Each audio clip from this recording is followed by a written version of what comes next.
మీకోసం పని చేస్తానని ప్రమాణం చేస్తున్నాను. అలా ప్రమాణం చేసిన నేడు ఎందరో మంది ఆడవాళ్లకు ఈ దేవునిగా పరిచయం అయ్యాను.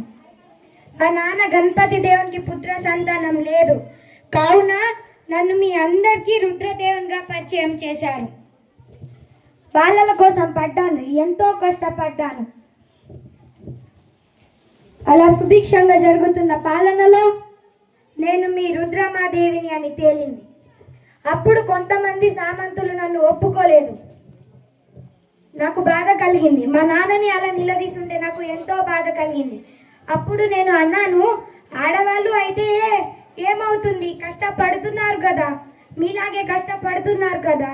అదే నేను రాజుని అని తెలిసినప్పుడు జవాలు కొట్టిన మీరే నేను నారిని అని తెలిసినప్పుడు నన్ను ఎందుకు నిలదీస్తున్నారు? నా ఈ కోపంతో సామంతులు ఎదురు తిరిగారు, కానీ నేను భయపడలేదు. ముందుకు వచ్చాను, వారిని ఎదిరించాను. అప్పుడు మొదలైంది నా అద్భుత పాలన. నా పాలనలో గొడవ అది ఒక నది కోసం. నాకు చాలా కోపం వచ్చింది.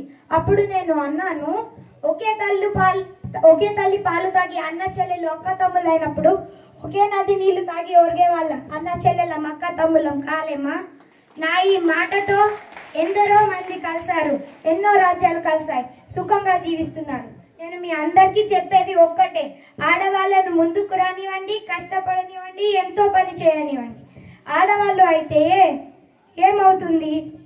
అదే నేను రాజుని అని తెలిసినప్పుడు జవాలు కొట్టిన మీరే నేను రాణిని అని తెలిసినప్పుడు నన్ను నిలదీశారు, కానీ నేను ముందుకు వచ్చాను.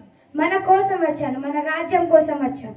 నేను మీ అందరికీ చెప్పేది ఒక్కటే, ఆడవాళ్ళను ముందుకు రానివ్వండి, కష్టపడనివ్వండి, ఎంతో పని చేయనివ్వండి. జై హింద్.